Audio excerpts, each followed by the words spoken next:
Hey everyone, this is Dr. Leah Andrews, and welcome to Tea with Dr. Leah and with Owen. This is my little one here. So today we're going to talk about the last element in our series of the 5 elements and self-diagnosis, the earth element. And we're going to start off with some tea.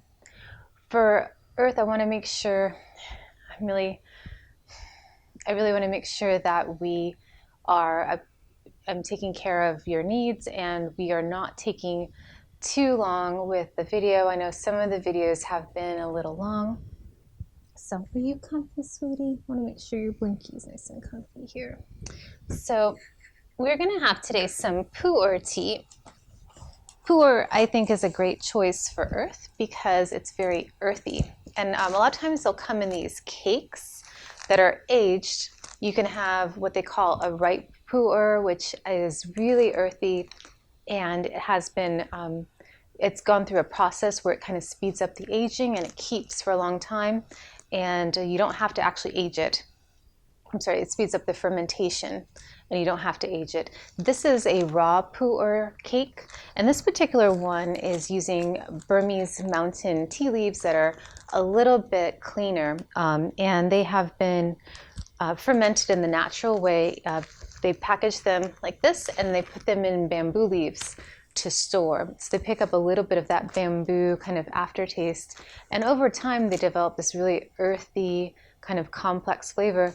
Really good for earth people too, because earth people tend to like very rich foods, lots of sweets, a little bit of overeating. That is a tendency towards food-related diseases. So this helps to lower cholesterol, helps to with fat loss, helps with blood sugar levels, all those types of things. And when you brew pu'er tea, you're going to do the same thing with all kinds of tea, where you are washing the pot with hot water, and then you're washing the tea leaves, and then you're letting it steep. With pu'er, you want to actually let it steep for a little bit longer. So here, whoa, it's a little messy. And the raw pu'er is not as dark, but it still has this nice, heavy kind of earthiness to it. That's really, really satisfying. And of course, you can't have tea without some food. I wish I could share this with you guys. I love to feed people. So this is a little bit, I made a little kind of an apple muffin with leftover rye, sourdough rye starter that I have. So I'm gonna have a little bit of this. You don't want this open? I'm always worried that he's not eating enough. That's really good, open. That's better than the tea.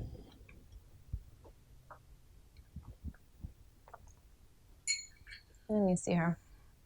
Do you want some of this? Ooh. These are raw dehydrated chips that are on Open's diet. A little bit. Oh, I love watching him eat. Oh, he doesn't want it. Oh, come on. So Earth loves food, and Earth loves to feed people. That's a big gift and challenge of Earth people. Another gift and challenge of Earth people is that Earth loves to nurture. Earth is a natural nurturer, and Earth can create a beautiful, welcoming home. But Earth also worries and gets over involved with what everyone else is doing too. So Earth, because Earth merges with their children and with their loved ones, any little thing that's off with their kids or with their loved ones, they fret. They fret that there's something's going to go wrong, that they're not going to be okay. Why are they out? They were out 5 minutes past when they said they were going to be out. Are they safe? Did they get run over? That kind of thing. Why isn't Owen eating? He hasn't eaten since breakfast, and it's already 1 o'clock in the afternoon. Is he not feeling well? That type of thing. The other thing too, is that there is a separation between soft earth and mountain earth. So soft earth is going to be more of like the nurturer. Marilyn Monroe is another example of soft earth, which is more like a sexy form of it, more earthy in a sexy kind of way. But both ways, it's very soft and merging, and not something that's going to be abrupt at all in any way. Mountain earth is more yang, is more strong. Mountain earth people are going to be more leaders and more dominant but still kind of nurturing and people oriented and collecting of people and bringing people together. In traditional Taoism, the earth element was in the center of the four elements. That's the original diagrams that you see of earth, of the five elements. You have earth in the center, and then you have the four elements of wood, fire, water, and metal. And then over time, earth comes out and becomes part of that circle of the five elements. But it still retains that position of being the center. In feng shui, earth is the center of the home. And in terms of the five elements, it's the center of every community, society, is the earth person. Earth is the glue that brings everyone together, that connects all of the other elements to each other, and also brings harmony. The most important value, I think, to earth is having harmony and balance and continuity and consistency in their environment. And also in the body, earth is the center. Earth is the digestion, it's the spleen, and it's the stomach. So there's this very central, grounded, regular kind of thing about earth. Physically, I tried to present earth, but I don't have, earth is my most, the least, I have the least amount of earth of the five elements, so it was the most challenging to kind of show it, but I interpreted it as best I could. So earth hair tends to be low fuss, natural style. Most women will have bangs. They'll have kind of medium to shorter hair, and it's kind of layered and not super styled, just really natural. And so I figured I don't have that kind of hair, but I'll just leave my curly hair the way it is. And then in terms of facial features, it tends to be a rounder face, sometimes a heart-shaped face, really rooted. Not necessarily, sometimes there'll be like a double chin as we get older and that sort of thing, but even as we're younger, there's this kind of like rootedness in the lower part of the face. And they look like people that you can't budge easily. They're kind of rooted in their space. And that's really what their energy is. Their energy is very rooted to the ground. Tend to be fleshy, tend to have nice full lips, not always, but that's a common trait. Fleshy cheeks, fleshiness underneath the eyebrows, fleshy nose, fleshy chin. They're just fleshy. They're just earth people, even when they're thin, they give the best hugs in the world. They're just naturally merged with others, and there's naturally like a softness about them. In terms of body type, earth has shorter legs and a longer torso, typically. Again, that kind of rooted energy you can kind of see in their physical structure. In terms of attire, they tend towards earthy kind of colors, so things like browns and like cinnabar and oranges and rust and these like really kind of warm, earthy kind of tones. They love plaids and kind of like the old Laura Ashley kind of prints, those types of things. And then also really practical clothes, comfortable, practical clothes is what earth likes to wear.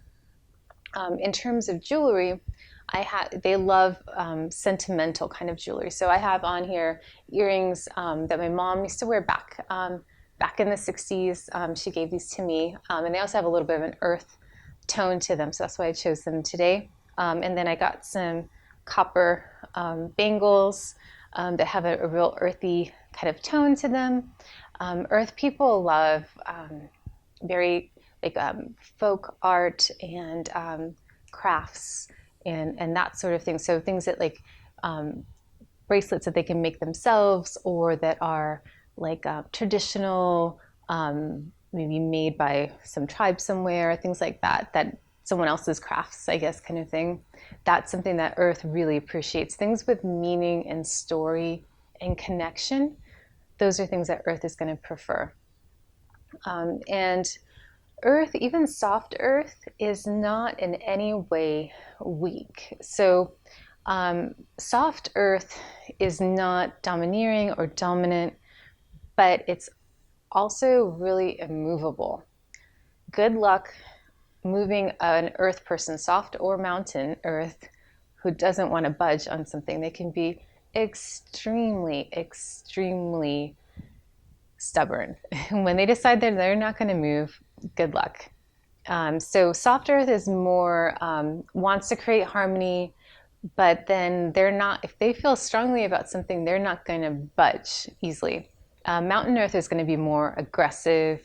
You think of sumo wrestlers, like they're not only, there's not only that earthy groundedness about it, but there's also this aggression that you're adding to the earth, which is why they're really powerful leaders as well.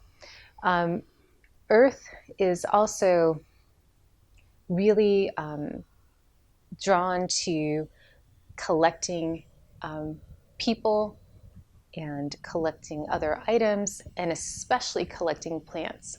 Earth is the best gardener, not in terms of, like perfection, like the metal and things like that, but Earth loves to play in the dirt and get into that dirt and kind of communicate with the plants, talk to their plants, bond, merge with their plants.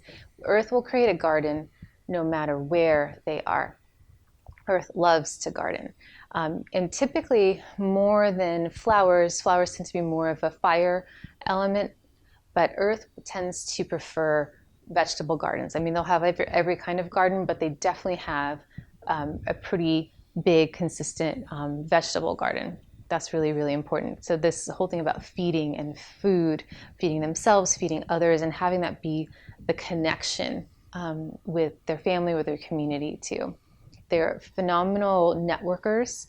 I think that you cannot have any kind of organization that's successful without Earth people. They may not be, in the leadership roles or out there, and because they're not as motivated by prestige. They're more motivated by getting things done, having harmony, making places better. So they're going to be really, really active, more behind the scenes, with making sure that people are getting together, they're connecting, they're communicating, and things are running in a practical kind of way. Those types of things. They're not going to be as, out there needing to be in the limelight, typically, unless they have another element that's really driving that, like wood really wants those accolades and to have the spotlight. Earth is content often to kind of be a little bit in the background and making sure everything is going well and harmoniously. Are you comfortable? Oh, you look comfortable. Earth loves to rescue. So a lot of rescue organizations will have Earth people. Earth people will collect animals and sometimes people that they have rescued. So I have to be careful about that, especially with the people. And then Earth they also, because they're stubborn and they don't get bored, they're really good at kind of tasks that require a lot of patience and just kind of keeping on. And that's why my mentor, Patricia McCarthy, actually said that a lot of hackers and IT people are Earth. And I usually think of them as being metal, but that makes total sense, because if you think about, like, just, you're not in the limelight, you're in your little room or your little cubicle, and you're like going away with your computer, and you're just like patiently, digging and digging and digging for stuff. That's definitely a very earth gift. So I thought that was a really interesting thing. Um, also, earth really, if you go into an earth home, one thing that I find fascinating is it's so welcoming and warm and connecting. So typically the first thing that'll hit you are fragrances. So there'll be like smells of food cooking, like baking, or I don't know, like oranges and things going on in the kitchen. And then they tend to have like flowers blooming somewhere around. There's all these like smells, like they're kind of food kind of smells, and they're just welcoming and warm, and it's very vibrant and alive. Usually there's children and there's animals and there's really comfortable furniture. Usually there's pillows and all kinds of stuff, because Earth is very, very, it's very about creature comforts and being comfortable and making the people that come into your space comfortable and merging and bonding with people and making them all come together. So those are really high values for Earth. I did forget to talk about my plant. So today I have an anthurium, and even though the plant itself, this particular varietal looks really fire to me. It has a nice little heart shape on the leaves and the flower. For me, it is earth because the reason I got this anthurium was that it reminds me a lot of my mom and my grandfather. Both of them love anthuriums and they always had them. And one thing, when my mom left Brazil to move to the United States many, many years ago, my grandfather gave her an anthurium from his garden. It's not this one, but that always kind of struck me as like that link to my mom's side of the family. Was one of the things that kind of linked me with that. And that's very much an earth sentimentality. Earth people will wear like pictures of their kids printed on their t-shirts. They'll have like a trinket that has like like the ashes of their deceased pets and things like that. They'll have things that really connect them physically with their tribe, with their people, with their animals, that sort of thing. Let's see. I don't want to be boring you guys. I hope that you guys are interested. What else can I talk about? Also, in terms of sexuality, I think Earth is more earthy about sex. So it's just another one of their wants and desires. So it's like they can be a little bit bawdy about sexuality. There's a real practicality and openness about it. And they like to have their needs met. Like that's very important for them, just like with their food and with their physical comforts. Sexuality is very important for Earth people.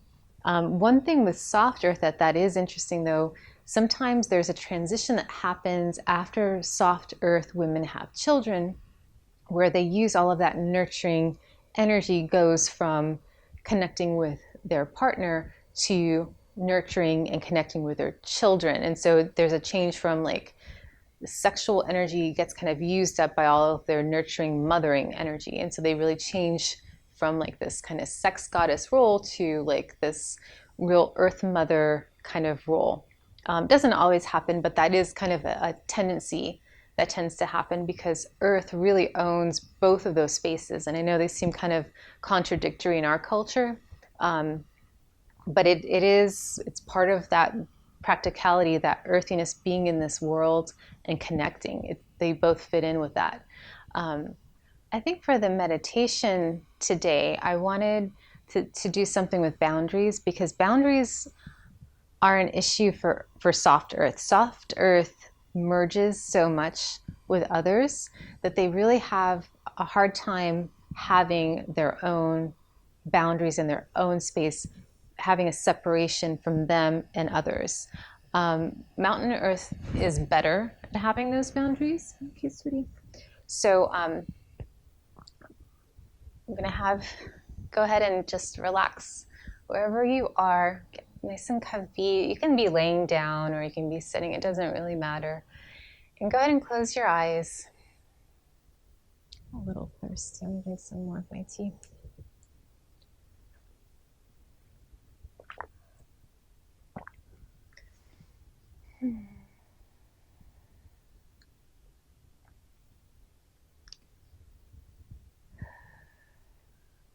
Go ahead and take a few deep breaths. And allowing that breath to bring you into the present moment and into your body. Bringing your energy back from everything that you're worried about, all the people that you're worried about. Just bringing that energy back. You can worry about them later. And just imagine giving back everyone else's energy that's in your space. Everything that you've been holding for others. Just go ahead and give that back.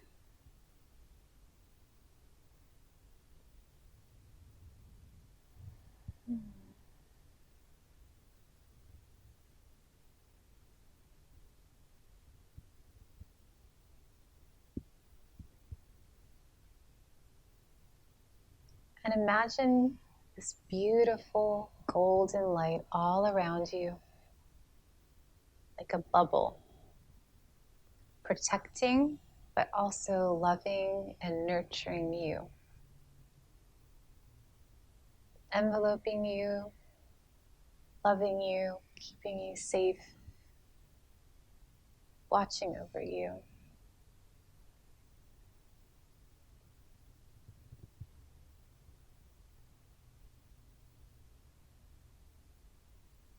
And on your next exhale, go ahead and send a grounding cord down from your feet, down to the very center of the earth, and set it on release. Imagine this big, wide, powerful grounding cord. And just allow everything that doesn't serve you, all of your worries, to just go down that grounding cord. All of the responsibilities that may belong to other people that they've kind of left in your space, go ahead and drop them down that grounding cord.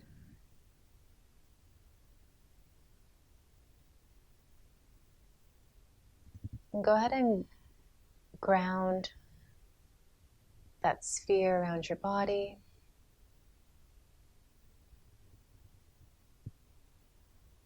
Ground your stomach and your spleen, your solar plexus area. Go ahead and ground that down into the earth. And as you're doing that, go ahead and drop your awareness down from your head down to your solar plexus. So it's like, as you exhale, it's like you drop down into your solar plexus. So if you're going to open your eyes, you'd be looking out of the middle of your stomach. This is where earth people feel from. They get a gut feeling about something. It's really important to connect to this part of the body. It makes us more practical and rooted and grounded in our decision making. It also makes us more likely to make harmonious decisions that are win-win situations for all.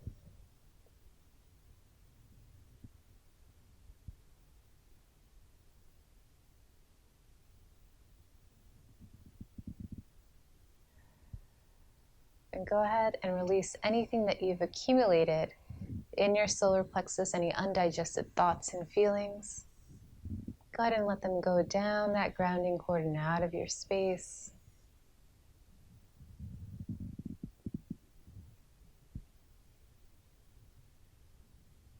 And when you're done, we're going to now fill up.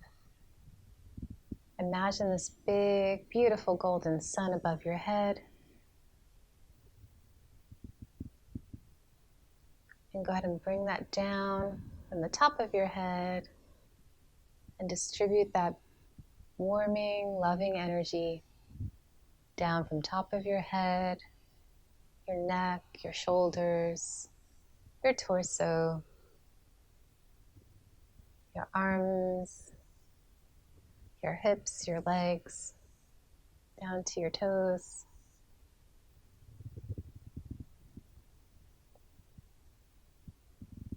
And then just feel that feeling of being grounded and rooted in your body, in your space, now with healthy boundaries, but still able to connect.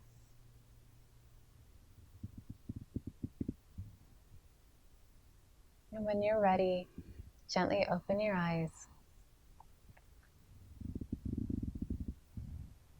If you want to increase your earth energy, one of the best ways to do that is to get out into the earth, get your toes, your feet into the earth without shoes on, play with the earth, garden, that sort of thing is really good to increase your earth energy.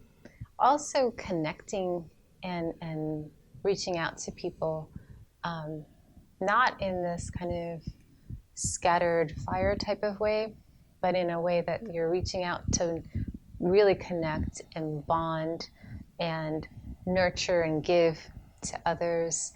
Any kind of charity, especially dealing with children or with animals, where you're really getting out there and being with them and lifting them up, that increases your earth energy. In our society right now, our Western society definitely needs a little bit more positive earth energy. We're increasingly isolating from each other, and people are really starving for that kind of community and connection. And I think we all need to have a little bit more earth, more practicality, kind of bringing down all of that, frenzied, crazy, being kind of here and there and in an uproar, and all, just kind of bring it down, getting grounded, getting rooted, and getting connected in a real sort of way with the people around us. So I hope you enjoyed my talk today. Leave comments, ask me questions. Have a beautiful day.